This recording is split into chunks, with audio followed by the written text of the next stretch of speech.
Сәлем достар, бүгін сіздерге фихуа тусабының, яғни вареньесінің жасалу жолын көрсететін боламын. Алдымен фихуамызды бір жуып аламыз да, одан кейін екінші рет осылай табаққа салып, үстіне сода салып, жақсылап сыртқы қабығын жуамыз. Одан кейін фихуамызды екіге бөліп, осылай блендердің көмегіне немесе ет тартқыш мясорубка болса, сонымен де өткізуге болады. Мен алдымен өзіме қажетті көлемде осылай екіге үлкендерінің кішкентайларын ортасынан бір бөліп блендеріме салып езіп, қазір сізге көрсетемін.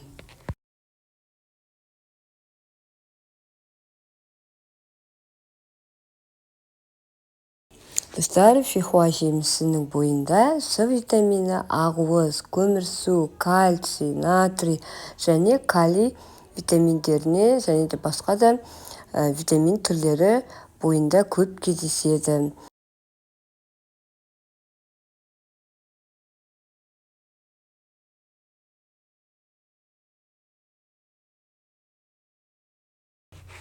Міне бізде осындай масса шығу керек. Әден жақсылап езетін боласыздар. Мен барлық фихуамды блендердің көмегімен осылай толық өткізіп езіп алдым. Енді үстіне бір лимон қосамын. Лимонды да блендердің көмегімен сыртқы қабығымен бірге осылай езіп фихуаның үстіне қосамын. Егер қажет десеңіздер, апельсинді қоссаңыздар да болады.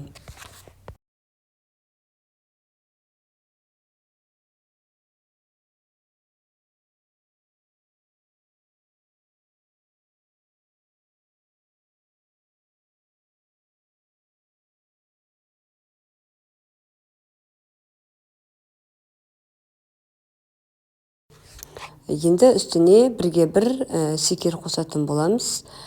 Шекерді мен сәл азғантай қылып қостым, себебі қатты тәтті болғанын қалаған жоқпын. Енді осылай қасықтың көмегімен жақсылап шекерімізбен фихуамызды бір араластырып өтеміз де, блендермен екеуін тағы да шекерімізді толық езілгенше блендердің көмегімен езіп алатын боламыз. Фихуа жемісінен осылайша мен сияқты тосап жасауға, немесе компот, жем дайындауға да болады. Және біз бұны тоңазытқышта ұзақ сақтай аламыз. Бұл фихуаның құрамында йод өте көп мөлшерде кездесетін жемістің бір түрі. Теңіз балық тағамдарымен де алмастыра аламыз. Бұл жеміс тек күз айларында және қыс айының алғашқы айында өсетін болғандықтан, витаминге толы жемісті сіздерге тұтынуға кеңес беремін.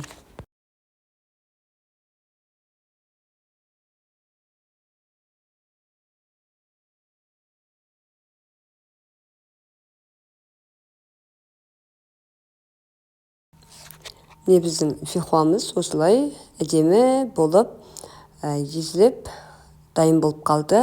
Енді бұны қазір мен баклажкаге құйып, мұздатқышқа, яғни морозильникке салып қоятын боламын. Сіздер өздеріңіздің қалауыңыз бойынша банкіге де жауып салқын жерге қойсаңыздар болады.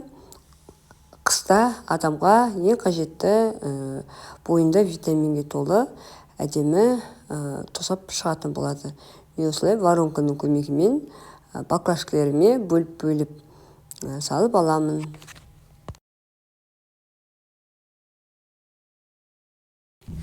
Міне бүгінгі мен дайындаған фихуадан жасалған тосабым, яғни вареньем дайын болды. Видеоны соңына дейін тамашалағандарыңызға көп рахмет. Сіздермен болған мен Айдана. Келесі кездескенше сау болыңыздар.